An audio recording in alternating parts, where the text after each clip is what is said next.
ওনার জীবনের ঝুঁকি আছে আর এই সুযোগটা আমি কাজে লাগাইতে চাইছি। আমি একাই ছিলাম জাস্ট এটা সত্যটা যেটা সত্য এটাই, আমি তো আর অন্য কাউকে আন্তাজিক দোষারোপ করতে পারি মানে তো অবশেষে বেশটা সুমনকে যে হত্যার জন্য হুমকি দিয়েছিল সে তাকে ধরা হয়েছে। এবং আসসালামু আলাইকুম প্রিয় দর্শক, আজকের ভিডিওটা খুবই গুরুত্বপূর্ণ, খুবই ইম্পর্টেন্ট একটা ভিডিও। প্রিয় দর্শক, হবিগঞ্জ 4 আসনের সংসদ সদস্য ব্যারিস্টার সৈয়দ সাইদুল হক সুমনকে হত্যার হুমকি দেওয়ার অভিযোগে সোহাগ মিয়া নামের একজনকে গ্রেপ্তার করেছে counter terrorism and transnational crime CCTC সংস্থাটির প্রধান আসাদুজ্জামান এ তথ্য নিশ্চিত করেছেন। প্রিয় দর্শক, ভিডিওটা খুবই গুরুত্বপূর্ণ।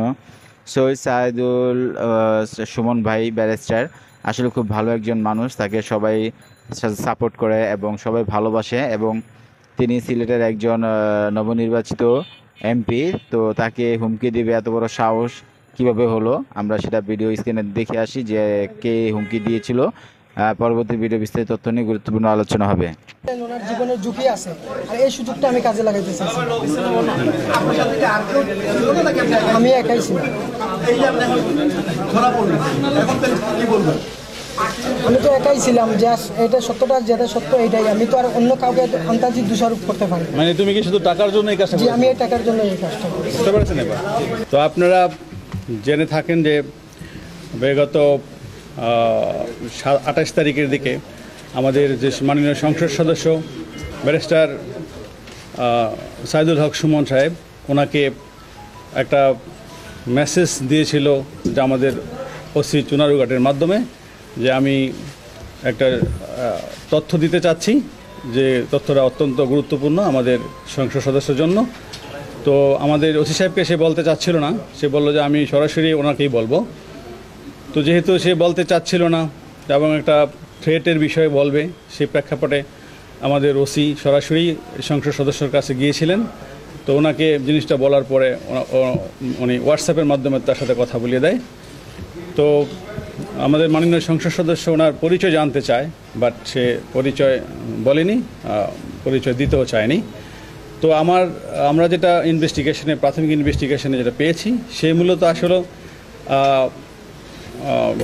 গেমলার, অনলাইন গেমলার ছিল এবং গেম খেলে, প্লাস সে হলো বিদেশে লোক পাঠানো নামে প্রতারণা করে, টাকা আদায় করে মানুষের কাছ থেকে, লোক পাঠাতে পারে না। এবং সে কিন্তু ব্যক্তিগত জীবনে 2 বিয়ে করেছে। তো তার মূলত টার্গেট ছিল যে সে সবসময় ডার্ক ওয়েবসাইটে গিয়ে একটি লিঙ্ক পায়, সেটা হলো হিটম্যান ওয়েব যে লিঙ্ক, সেই লিঙ্কে সে একটা গল্প দেখে। সেই গল্পতে ছিল যে এক ইন্ডিয়ান এক বড় ব্যবসায়ী ছিল, সেই এক প্রতারক ওই ব্যবসায়ীকে বলেছিল যে আপনার একটি গুরুত্বপূর্ণ তথ্য আছে, যে আপনাকে মারার জন্য কিছু লোক রেডি আছে, তো আপনি যদি আমাকে কিছু টাকা পয়সা দেন তাহলে আমি সেই তথ্যগুলো বলে দিব। তো সেই ব্যবসায়ী তাকে সেই প্রেক্ষাপটে মানে কৌতূহলবশত কারা আমাকে হত্যা করতে চায় সেই তথ্য জানার জন্য তাকে কিছু রুপি দেয়। তো সেই প্রায় 2-3 লক্ষ রুপি দেওয়ার পরে সে তো প্রতারক, তখন ওই ব্যক্তি কী করে, সে আবার তার মোবাইল থেকে সে চলে আসে, মানে অফলাইনে চলে আসে এবং তার সব কিছু বন্ধ করে দেয়। তো সেও সেই গল্পের ছলেই মনে করেছিল যে আমিও দেখি কিছু টাকা পয়সা এইভাবে ইনকাম করতে পারি কিনা। তো সে তো দেখতে পাচ্ছে যে বিভিন্ন মিডিয়াতে বা বিভিন্ন সময় তার বিভিন্ন থ্রেটের কথা সে জানতে পেরেছে। সে মনে করতে ছিল যে আমিও হয়তো এরকম একটি কাজ করলে কিছু টাকা পয়সা ইনকাম করতে পারবো। তো সেই প্রেক্ষাপটেই সে বলতে চেয়েছিল যে আমার কাছে একটা ক্লিং স্কোয়াডের নাম আছে, যেটা আমাদের মাননীয় সংসদ সদস্যকে হত্যা করতে চায়। তো সেই প্রেক্ষাপটেই কিন্তু সে একটা নাটক সাজিয়েছিল এবং সেটা আমাদের কাছে স্বীকারও করেছে। তো সে যেটা চেয়েছিল, যে মনে করেছিল যে আমাদের মাননীয় সংসদ সদস্য ওকে বলবে যে ঠিক আছে তুমি আমাকে নামগুলো বলো, আমি তোমাকে কিছু পে করবে। যখন দেখলো যে না, সে তো কোনো টাকা পেই করবে না, বরঞ্চ সে আরও মামলা জিডি করার জন্য চেষ্টা করতেছে এবং সোশ্যাল মিডিয়াতে চলে আসছে, সে এই ভয়ে সাথে সাথে সে তার মানে মোবাইল যেটা যে সে সবসময় কথা বলতো, সেই মোবাইলটা কিন্তু সে ভেঙে ফেলছে এবং সে অন্য একটি মোবাইল নিয়ে, সেখানে সে কখনোই বাংলাদেশি সিম ইউজ করতো না, সে একটু হোয়াটসঅ্যাপ নাম্বারে কথাও বলতো না। সে হুট করে কি করতো, যে একটু ভয়েস মেসেজ দিয়ে সেই মোবাইলটা এয়ারপ্লেন মুডে রেখে দিত। তো তাকে আমরা যখনই আমাদের ওসি মাননীয় সংসদ সদস্যকে তথ্যটি দিয়েছিল, সে কিন্তু সাথে সাথে জিডি করেছিল এবং আমরা সেই জিডির প্রেক্ষাপটেই কিন্তু ওই দিন রাতেই আমরা তার যে ফ্রেন্ড ছিল তাকে অ্যারেস্ট করে ফেলি। তো ভাগ্য কত ভালো দেখেন যে আমরা যাকে অ্যারেস্ট করি সে লোকে কিন্তু তার কাছে প্রতারিত হয়েছে। সে তাকে 1,80,000 টাকা দিয়েছিল, বাট পরে জানলাম 1,30,000 টাকা দিয়েছে, 2,30,000 টাকা দিয়েছে। বাট সে যখন তার কাছে টাকাটা নেয় ওই ব্যক্তির কাছ থেকে, তো ওই ব্যক্তি তাকে বিশ্বাস করতে পারতেছিল না, তো বললো আমি আপনাকে কীভাবে টাকা দিব, আপনি যদি না পাঠান বিদেশ। তখন সে বিরক্ত হয়ে তার যে পার্সোনাল পাসপোর্ট, সে পাসপোর্ট দিয়ে বলছে ঠিক আছে আপনি আমার পাসপোর্টটাই রাখেন, কারণ তার টাকার প্রয়োজন ছিল প্রচুর। সে পাসপোর্ট দিয়ে তার কাছে টাকাটা নিয়ে নেয়। তো আমরা তাকে যে তার বন্ধু তাকে মূলত ধরি, তাকে ধরার জন্যই।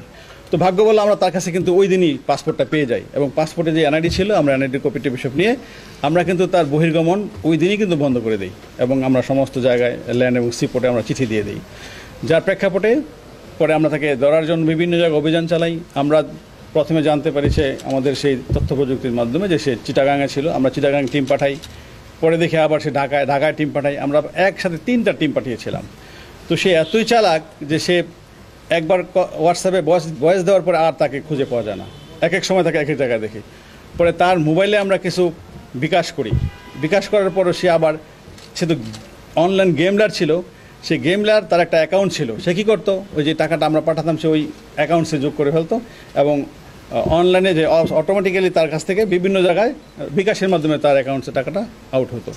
তো তাকে ট্রেসিং করা অনেক টাফ ছিল। তো যাই হোক আমরা আমাদের সিটিটিসির সহায়তা নেই এবং সিটিটিসির সহায়তায় আমরা তাকে সর্বশেষ আমরা সিলেট মেট্রোপলিটন এলাকা থেকে গ্রেপ্তার করতে সক্ষম হই। তো এই ছিল আমাদের আভিযানিক ফলাফল। আপনারা সবাই আমাদের সাথে ছিলেন, আপনারা আপডেট নিয়েছেন এবং আমার কাছ থেকে এই ঘটনার পরে অনেকে এসেছেন যে কোনো কিছু আছে কিনা। আমি কিন্তু আপনাদেরকে বলেছিলাম যে আমরা অনেকটা সাফল্যের কাছাকাছি চলে এসেছি এবং আপনারা অচিরে একটা ভালো সংবাদ পাবেন এবং আমার বিশ্বাস যে আপনারা আমার সেই কথাটা বাস্তবায়িত হয়েছে এবং পেয়েছেন। তো সিলেট মেট্রোপলিটন এলাকা থেকে গতকাল গ্রেফতার করা হয়েছে, সময়টা রাতের, জি বিকালের দিকে আর কি, তাকে একটা হোটেল থেকে ধরা হয়েছে। তার গ্রামের বাড়ি হলো কুলাউড়াতে, মৌলভীবাজার কুলাউড়াতে পারে আর কি। আমরা আপনাকে প্রেস রিলিজ দিয়ে দিব, তার সমস্ত ডিটেলস এখানে আছে। হ্যাঁ ইয়েস, আরেকটি জিনিস আপনাদেরকে বলি, তার বিরুদ্ধে 2013 সালে রাজনগরে 2023 সালে একটি মামলা হয়েছে এবং সে ওই মামলা অ্যারেস্ট হয়েছিল, সেটাও প্রতারণার মামলা। এবং আরেকটি মামলা এই নবীগঞ্জে হয়েছে, তার বিরুদ্ধে 2টি মামলা আছে, 2টি প্রতারণার মামলা। অর্থাৎ সে কিন্তু প্রতারণা করেই তার জীবন চালিত করে। এবং আরেকটি জিনিস হলো সে ওমানে গিয়েছিল, বিদেশ থেকে এসে বিভিন্ন জনের কাছ থেকে টাকা পয়সা নিয়ে বিদেশ পাঠাবে বলে সে যখন আরেকটা প্রতারকের কাছে পড়েছিল তার কাছে সেই প্রতারক আবার কিছু টাকা পয়সা নিয়ে চলে গিয়েছিল, যার প্রেক্ষাপটে সে একসময় ইন্ডিয়াতেও পালিয়ে গিয়েছিল। ইন্ডিয়াতে সে 1 বছর থাকার পরে আবার দেশে এসে আবার সে মনে করেন এই প্রতারণার কাজে ব্যস্ত হয়ে গেছে। শুনি না, তারপরও আমরা মানে সেটা প্রতারণার মিশনে সে একাই না, সে কিন্তু আমাদেরকে হেল্প করেছে তাকে ধরার ক্ষেত্রে। হ্যাঁ, সে ভুক্তভোগী, সে নিজেও ভুক্তভোগী।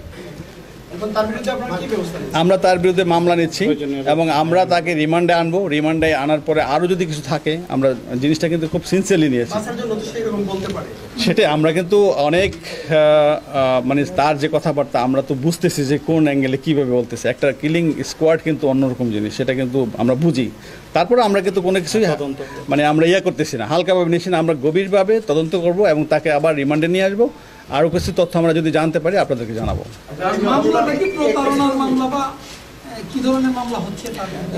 আমরা তদন্ত সাপেক্ষে তার বিরুদ্ধে যেই সব এভিডেন্স পাই সে আলোকে একটা মামলা হবে। আমরা আপাতত জানতে পারছি কোনো হাত নেই, সে নিজেই না। তার তো আমাদের এখন তার বিরুদ্ধে 2টা মামলা অলরেডি আছে। তাকে আপাতত আমরা আমাদের যে নবীগঞ্জে একটা মামলা আছে ওই মামলা থেকে অ্যারেস্ট করব এবং তার বিরুদ্ধে আমাদের চুনারুঘাটে একটা মামলা হবে, সেই মামলায় তাকে আমরা প্রভৃতি। এটা একটা প্রতারণার কৌশল। আমি মানে সে জাস্ট একটা কিছু টাকা ইনকাম করার জন্য সেই পলিসিটা নিয়েছিল আর কি, বাট সে ভাবতে পারে না যে এই পলিসি নিলে তার যে এরকম একটা অবস্থা হবে।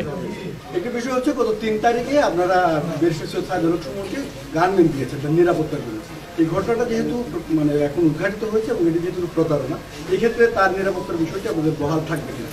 আমরা আপাতত রাখছি, কারণ এমনিও তো তার বিরুদ্ধে হয়তো অনেকে অনেক কিছু চিন্তা করে, তা যেহেতু সে একটা সোশ্যাল মিডিয়া একটা ফেস, সে তো আমরা আপাতত তার প্রোটেকশনটা মানে তার গার্মেন্টটা রাখতেছি।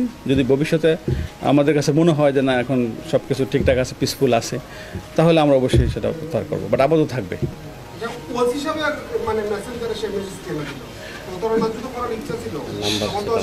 সে আমি বলি সে এমপি মহোদয়ের নাম্বার প্লাস তার পার্সোনাল যে সহকারী তার নাম্বার তার কাছে ছিল না। আমাদের নাম্বারগুলো কিন্তু অনলাইনে পাওয়া যায়।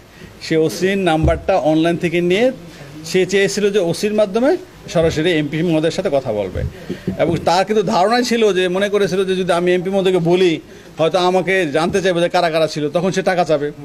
তো টাকা চাইলেই সে হয়তো নামগুলো বলবে না, আর নাম তো বলার কেউ নেই। তো সে চেয়েছিল যে কিছু টাকা ইনকাম করা, এবং টাকা যখন পাবে তখন হয়তো সে ওই নাম্বারটাই ব্লক করে দিত, নাম্বারটা ইউজ করতো না। জাস্ট একটা তো অবশেষে ব্যারিস্টার সুমনকে যে হত্যার জন্য হুমকি দিয়েছিল সে তাকে ধরা হয়েছে এবং তারে রিমান্ডে নেওয়া হয়েছে। গত 29 জুন ব্যারিস্টার সুমন ভাই রাজধানীর শেরে বাংলা থানায় একটি জিডি করেন, যার মাধ্যমে সেই জিডির মাধ্যমে এসপি সাহেব এবং আমাদের ওসি সাহেব মিলে তারা এটার যে ক্রিমিনাল যে ছিল মূলে ছিল তারে ধরা হয়েছে কবিগঞ্জের মধ্যে। তো তারা এখন রিমান্ডে নেওয়া হয়েছে এবং তার শাস্তি দেওয়া হবে আশা করি। কিন্তু সে যে ভুলটা করেছে, মানে সে চাচ্ছিল ব্যারিস্টার সুমন ভাইদার থেকে টাকা উদ্ধার করেন। সে ডার্ক ওয়েবের মাধ্যমে একটা লিঙ্ক পায়, যে লিঙ্কের মাধ্যমে আপনার মনে করেন সে একটা গল্প পায়। গল্পটা ছিল এরকম, একজন লোক বড় একজন লোকের মানে কি বলছিল, ব্ল্যাকমেইল করছিল যে আপনারে যে মারা হবে আপনার জন্য এই ফোন দিয়ে চলতেছে। এখন সে এইসব কিছু জানার জন্য তারে টাকা দেয়, সে টাকা দাবি করে যে আপনি যদি আমার অত টাকা দেন আপনার আমি সব কিছু ডিটেলস দিব, বলবো যে আপনারা মারা হচ্ছে। কিন্তু সে এইরকমভাবে প্রায় 3-4 লক্ষ টাকা হাতিয়ে নেয়, এবং সেই গল্প অনুযায়ী সেও এইরকম সাজাইতে চেয়েছিল। তার নাম আমি উচ্চারণ নিলাম না, তার নামটাও আমি নিতে ঘৃণা হচ্ছে। সে মনে করেন এইরকম একটা ক্রিমিনালি পড়তে চাইছে ব্যারিস্টার সুমন ভাইয়ের লগে, সে বুঝে নাই কার সাথে পড়তে গেছে। সে আইনগতভাবে একজন ব্যারিস্টার, তারপরে আবার সে বর্তমানে পার্লামেন্ট সদস্য, তার পিছনে পড়ছে, এবং সে তো উল্টা কোনো টাকা পয়সা পাইলই না, উল্টা নিজের লাইফটা লস করতো। সে শুধু সে এগুলা করে নাই, সে আরও মানুষের সাথে আরও অনেক প্রতারণা করছে। সে নামে অলরেডি মামলা আছে 2টা না 3টা, কার দ্বারও হাত দিয়েছে, কার কাছে পিছনে পড়ছে। সে ব্যারিস্টার সুমন ভাইয়ের মতো মানুষের সাথে পাল্লা দিতে গেছে। সে জানে না সে একজন আইনগতভাবে ব্যারিস্টার, তারপরে আবার পার্লামেন্টের সদস্য, তার পিছনে লাগছে। সে মানে এত বড় মানে নাটক সাজিয়েছে এখানে এত বড় একটা ক্রিমিনালে করছে, যার কারণে সে আজকে এই অবস্থা। বাট আমরা চাই এই যে বুকাচুদা এর আমি মানে ঘাইলেই দিতে হচ্ছে ভাই, কিন্তু পারতেছি না, পরিবেশটা ভালো। তো এর দৃষ্টান্তমূলক শাস্তি কামনা করতেছি, এবং এই যদি এগুলার শাস্তি এখন না হয় তাহলে কিন্তু সমস্যা, এদের মতো মানুষ আরও তৈরি হইব। এগুলার যখন বাইরে উঠবো এটার শাস্তি করে দিতে হইব। তো আমরা শুনছি উনি বলছে, আমাদের এসপি সাহেব গোবিন্দ এসপি বলেছেন যে ওনাকে রিমান্ডে নেওয়া হয়েছে, আরও অনেক তথ্য বের করা খুঁটিয়ে দেখা হবে। আমরা সেই আশায় আছি, এবং তারে যেন মানে ছাড় না দেওয়া হয়, এগুলা মানুষের ছাড় দিলেই সমস্যা। প্রিয় দর্শক, স্ক্রিনে থাকা ভিডিওটা ইতিমধ্যে দেখতে পেরেছেন। ভিডিওটা খুবই গুরুত্বপূর্ণ, খুবই ইম্পর্টেন্ট ছিল। প্রিয় দর্শক, যিনি হুমকি দিয়েছিল তাকে ধরা হয়েছে ইতিমধ্যে, এবং যথাযথ শাস্তি আমরা আশা করি। প্রিয় দর্শক, ভিডিওটা অবশ্যই শেয়ার করে দিবেন। ভালো থাকবেন, সুস্থ থাকবেন। আপডেট ভিডিও পেতে চাইলে 9 মিনিট চোখ রাখবেন। আল্লাহ হাফেজ।